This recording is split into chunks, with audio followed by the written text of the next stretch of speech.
It's okay? That looks perfect. Yeah. Thank you. Okay. Thank you. Thanks a lot, Juliana, for the kind introduction. And thanks a lot, BNB Night, for organizing this event. I'm really happy to speak there and to present the Green Motion tool that I developed for men. So here it will be an introduction. So I will explain you this tool that we created for the flavors and fragrance industry based on the green chemistry principles to be able to measure them and to reduce our environmental impact. Just so just to give you some figures about this company of Bergman. So it's a French company. It's a family company that was created in 1871. So we celebrated in 2021 our 150th years old anniversary. So 1.5 billion and of turnover, and we are implicated so in ingredients, flavors, and fragrances. First, we will discover why for men we decided to create this tool, Green Motion. Then how does it work? And the second part, to know how does it work, what is inside, and so on. And after I will explain you quickly how we apply and how we use it directly. So why did we decide to create this Green Motion tool? Actually, I can imagine that this is something that happened for all of you. I can imagine, so you can imagine that you are in a supermarket, you have to buy a shampoo, for example. And what happened is that if you check the different shampoo, your objective is to find the shampoos that will have as less impact on environment as possible. And you will check the different labels. Sometimes you find some that are biodegradable, some that are naturals, that are some silicone-free, and you have many, many other labels. And it's very difficult to choose which one is the best. And our idea here with Green Motion is to be able to get in one score, in one unique score. So it's we have chosen a score between 0 and 100 to get one score that gets all of these different criteria together to help the customer, the final consumer, to choose the product, the best product for our environment. And before doing this, so we did a survey, and actually it's a survey to try to define and to understand what is a green product. So what we have done is that we ask to different people, so from people from France, from the US, Great Britain, and Germany. And so we ask them, what is for you a green product? And what is interesting with this survey is that we can observe that based on the different countries, we can have different definition of green. In France, for example, 66% said that for me, a green product is something that is 100% natural. For the US and Great Britain, for example, it says that it is something that is eco-friendly, so good for environment. And for Germany, it is something that is biodegradable. So you can see that to define the word green, you can get different definition. And actually, when we ask again to these people to know, okay, why do you want a natural product? French people, for example, they answered, for me, a natural product is something that is eco-friendly, that is good for my health. And the same, we asked also for German, also for the people that answered biodegradable, and they said, for me, something that is biodegradable is also something that is eco-friendly. So we can really see that at the end, even if the consumer may answer different, they may have different definition for green. At the end, it's something that you are looking for, something that is eco-friendly, so good for the environment at the end. Then, based on this study, so we decided to create Green Motion. And before this, I just want to explain you what is a fragrance actually. Actually, it's a fragrance. It's a mix of ingredients, of aromatic ingredients. Inside, you have some natural extracts, some essential oil of lavender, for example. It can be an ingredient, but you also have some synthetic molecules. And also now we have more and more products from biotech, for example. And to be able to design a green fragrance for us, first you have to design green ingredients. So to be able to get some natural extracts that are green, but also some synthetic molecules, some molecules that are also green. And to do this, the easiest way is to use a definition that is used by everyone. So I will not explain to you all of this, but I think that you're doing now. So we decided to reuse the 12 green chemistry principles because for us, it's the best way to do it. It's the common definition. Anyone in the industry knows these principles, and this is the best way to design eco-friendly products and eco-friendly processes. So if we check the 12 principles of green chemistry that we have here and that you already know, actually, our problem was that you have many criteria. For example, you have some work about waste, toxicity, renewability of your raw materials, about solvents, about energy efficiency, and so on. And the problem that you had is that you don't have any metrics behind this. You don't have any clear indicators. So it happens that in the past, you have a lot of greenwashing. You have some industry that said, okay, let's check the first one. We have a word about waste. Today, I'm doing 1 ton of waste. Tomorrow, next year, I'm doing 900 kilograms of waste, for example. And they say, it's okay. We reduce our waste. So now we are doing green chemistry and we have a green industry. But how can you say that if it's green, is it enough or not? And the idea is here is really to get some metrics behind all of this and behind all of this and to get a score at the end. So before starting this work, what we have done is that we were looking for some tools. So for example, for the waste, we had the E-factor that is used everywhere already. So it's nice. But it's only for the first point.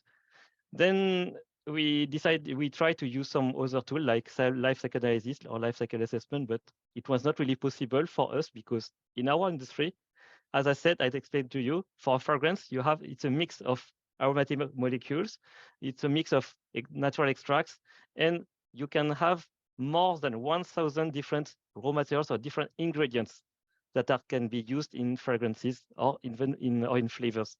So it was completely impossible for us to do only LCA to measure the environmental impact of our product. And this is why we decided to create this Green Motion tool. And so now I will show you a short video that also will explain you how it works. Green Motion, a green tool for better products. Inside your refreshing tea or hair care product, thousands of aromatic ingredients are used. How do we evaluate their environmental impact? That's where Green Motion helps. Fragrances and flavors are made from ingredients developed from the extraction of naturals or from chemical synthesis. At MEN, we have been looking for ways to improve our processes and to develop greener ingredients. How can we evaluate them? 12 recognized principles of green chemistry already exist. We have developed an evaluation method to apply them. From these principles, we have identified 7 concepts on which ingredients are rated via a list of questions. This rating tool, available for all companies on our MEN website, gives penalty points for each unsustainable answer. Each concept is examined in detail using different criteria. Here are a few examples. Are we using renewable raw materials? Yes. Is the solvent used eco-friendly? No. Is the transformation reaction efficient? Not efficient. Is the energy requirement minimized? Yes. Has the final product a good impact on the environment? It has little impact. Does it produce lots of waste? Some waste. This tool gives you a final score out of 100. At MEN, all ingredients have been rated with Green Motion. So we can even give evaluation for compounded fragrances or aromas. This technology helps R&D and production to reduce their environmental footprint, using renewable resources or minimizing hazards, formulators to develop new solutions with a greener approach, and companies to pursue their commitment to social responsibility. Green Motion methodology was published in the Journal of Green Chemistry. It is a unique method in the industry to rate fragrance and flavor compounds, or even finished products. Ask for your quote today. So as you saw in the video, what we have decided to do is that we grouped the 12 green chemistry principles into 7 pillars. So 7 pillars that are here on the right, so from 1 to 7. So for example, we check the raw materials. So what we check is that we check if the raw materials are renewable or not. And as you saw, we start from 100, and you have a list of questions. If your raw materials is renewable, you will get no penalty points, so stay at 100. And if your raw materials are from petrochemicals, for example, here you will get 10 penalty points. So go start from 100, and now you get 90. And after you have other questions like, is it a natural process or not? It is isonorm that is used in flavor industry. So depending if it is a biotech process, it is extraction, distillation, so you can get different penalty points. The second point is about solvents. So this is really based on which solvent are you using. So as Juliana explained in the introduction, so we have a selection of the best solvent, and based on it, it means that if you are using some self-solvent, the best actually is not to use any solvent at all. Sometimes you can, so you get 0 penalty points. But if you use some self-solvents, I would say, so like water, like ethanol, for example, you will get low penalty points. And if you are using the one that were in red in the table, so the one that could be toxic, that could be carcinogenic, for example, like methanol, like methylene chloride, and so on, here you will get some more penalty points. Third point is about toxicity, hazard and toxicity. So what we have done is that it is based on the pictograms that you have on your labels.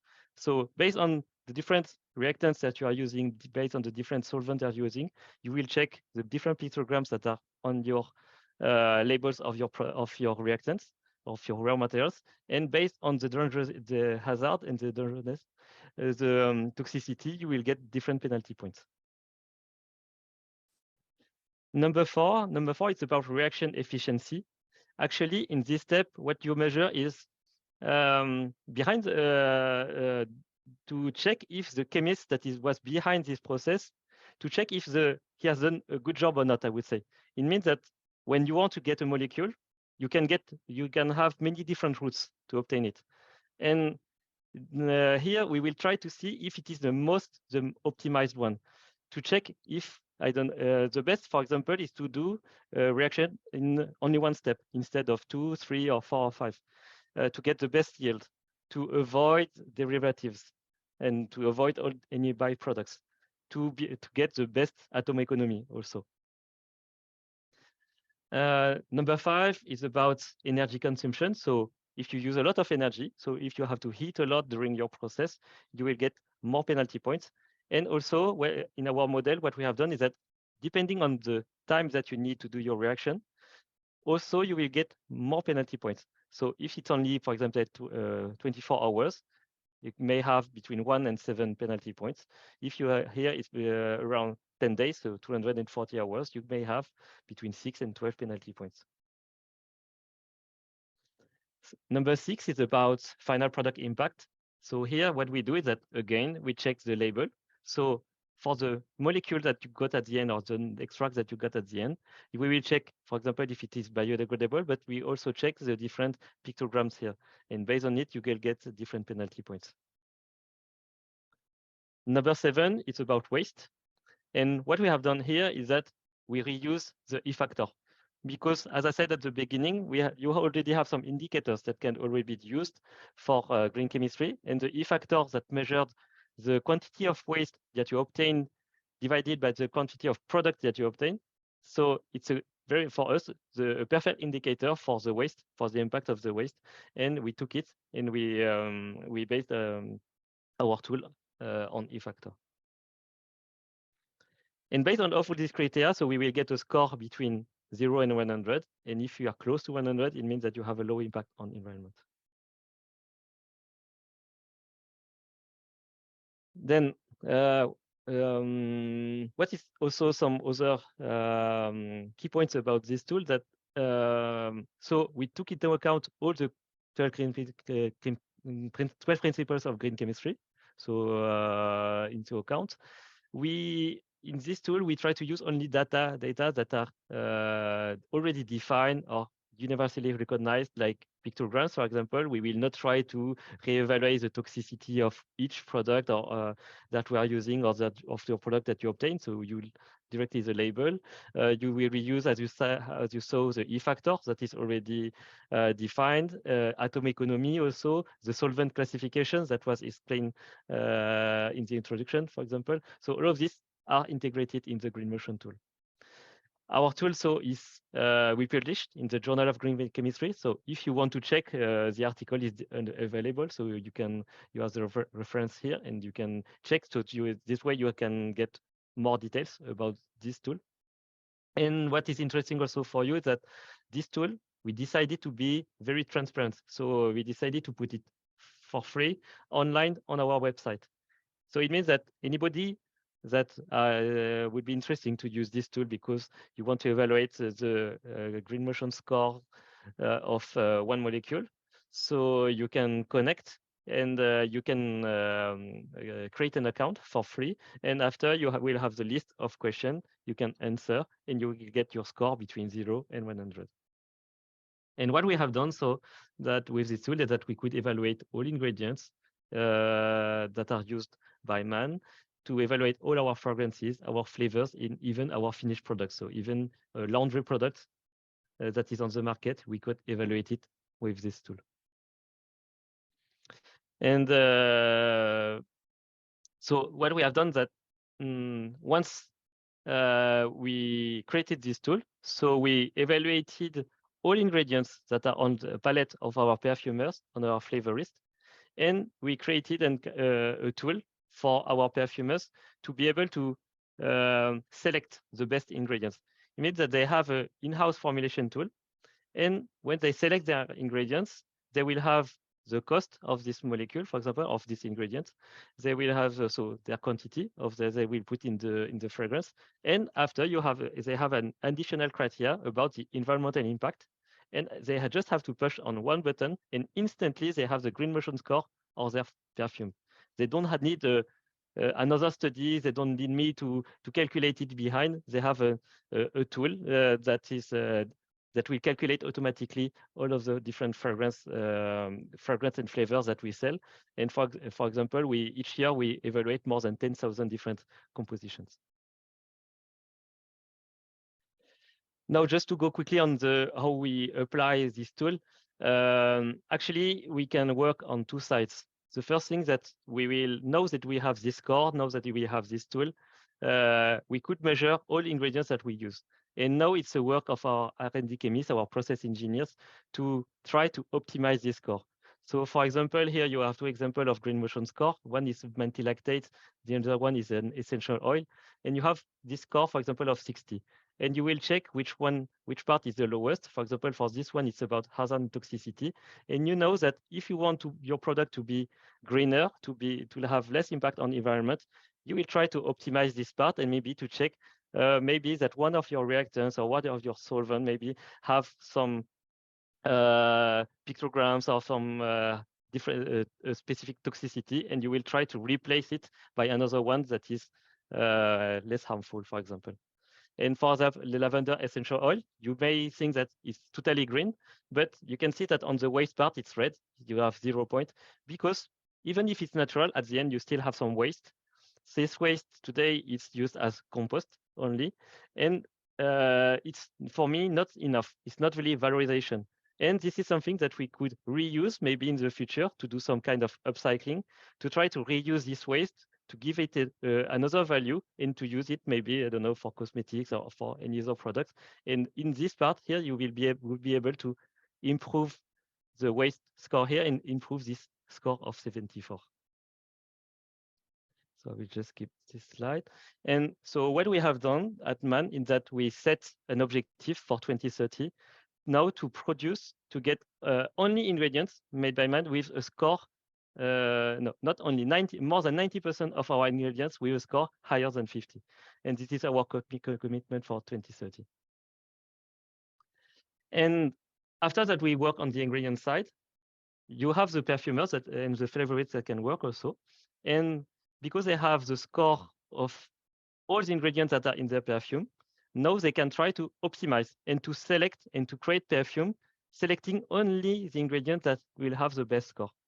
And here I'll give you an example. It's a product that was launched around 1 year ago, for example. It's called Police to Be Green, and it was developed by one of our perfumer, Véronique Niber, and she designed, so she formulated based on Green Motion, and she tried to get the best score. And you can, here you have the packaging, but you can really see that here, to get the best score, it's an eco-design fragrance based on the green chemistry principles. So just to conclude, so about this tool, so as I explained, so it's a tool that is transparent, easy to use, so you can try it and use it online. It is published in the Journal of Clean Chemistry. You can check it if you want. And what is interesting also for our industry is that, as you saw at the beginning, you have a trend today for natural products, natural cosmetics, and so on. And sometimes you have to know that sometimes naturals are not really the best. It may happen that even if you have a natural extract, if you use some toxic solvents, if you have a lot of waste, using a lot of energy to do it, it's not really a green ingredient. And on the contrary, even if you are doing some chemistry, it means that most of the people think that if you are doing some chemistry, it's not good for the environment. And with this kind of tool, we can really measure and check if, for example, we could have some synthetic ingredients with very high yields, very optimized, low number of steps, low waste, low energy, and this one would have a high Green Motion score, and you can really prove that your product is green, and at the end that your perfume or your flavor is greener. So it is a communication tool, so it's easier. It's good for. It's a good tool to communicate, and you could put on the label of your different products, so that your customer can really know exactly when he buys this product if it's really green or not. So that's it. So it's introduction. So if you want to go more in details, I'm really sorry I will not be able to join the breakout rooms later, but feel free really to contact me. You can add me on LinkedIn if you want, or you can send an email directly on this address, and I will be more than happy to answer your question and to also to go further and to explain how it works and so on. And if you want to use it also online, I'm really happy to help about this. Thank you. Thank you so much, Sonny. That was amazing. And Lloyd also mentioned in the chat, it looks like a very nice and easy tool for us to use. Yeah, so I'm going to open the floor for questions. As Sonny said, he's not going to be in the breakout room, so please get this moment to ask. Okay, Felicia, go ahead. Thank you. I have a lot of questions, but I'll try to limit them. Where were you trained in green chemistry? Where I was trained? It's a good question. Actually, I learned it at school. I did the chemistry school in Paris. And at the very beginning, we started already to do some green chemistry. What university? I'm very curious. It's called Chimie Paris Tech. So it's in the chemistry school in Paris, chemical engineer school in Paris. It's a Chimie Paris Tech, yeah. Okay. Or ENSCP. Okay, these are some like nitpicky little questions. How do you count one pot multi-step reactions? Because those can be much greener than multi-steps, right? Like if somebody's doing 3 or 4 steps in a cascade reaction. Mm-hmm. Yes, actually, we created an algorithm for this, and yes, based on if you are doing multi steps, if you are doing many steps, each step will give you more penalty points. So we design. What if it's one pot? What if it's all done in one pot with one solvent? If it's done in one, you don't have any penalty points. This is the best, the most optimized one. That's you count it as one step. Okay. Exactly. Yeah, exactly. And then I didn't understand how you weight the different ingredients in a mixture? Do you do it by the percentage by weight in the mixture? Yes, it's a weighted average, actually. Yeah. Okay, okay, great. And then how do you count packaging? Is that taken into consideration? Yeah, actually, that's a good question, and actually, it's not taken into account in this tool, because our work here is really to supply the juice, Right. what is inside the bottle, and Yeah, so it's a our job problem. is really to measure what is inside, and the packaging, it would be another tool to do it. But for us, we don't sell the packaging, so we didn't evaluate it. I see. But you have Okay. other tool to do it. Yeah, okay. And well, is there any way to think about, I know this is an impossible task, but to think about pesticide residues and preservatives? Actually, it's not taken into account, not directly, because I would say that here it's really about the process, and it will impact only if you have enough pesticides to get I don't know, a specific label at the end on your product. If it's very dangerous at the end, if the quantity is very, very low, and this is usually what we do in our industry, so we remove all the residue of pesticide and so on. If you have enough pesticide at the end to influence these labels, you may have an impact, but normally you don't have any. Thank you so much. Abu, Tony. Thank you.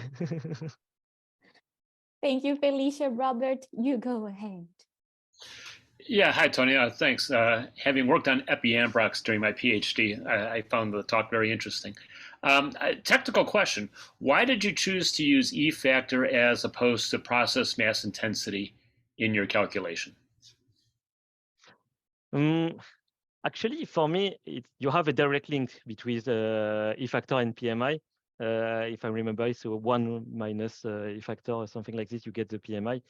It's for us, actually, when you check in our industry, people are most used to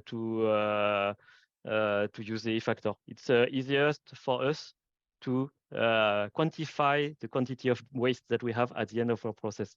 Because for me, I work I'm a production manager, for example, and it's easier for us to quantify how much waste we get at the end. And for us, it's easier to it's more tangible, I would say, for us and for the people that work in the workplace. And so do you give any weighting to the type of waste?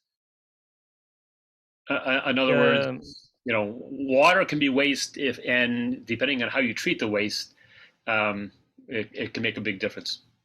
Yes, actually, we have also a quotient that we apply also to E factor. So depending on the category of waste, you may have also additional penalty points.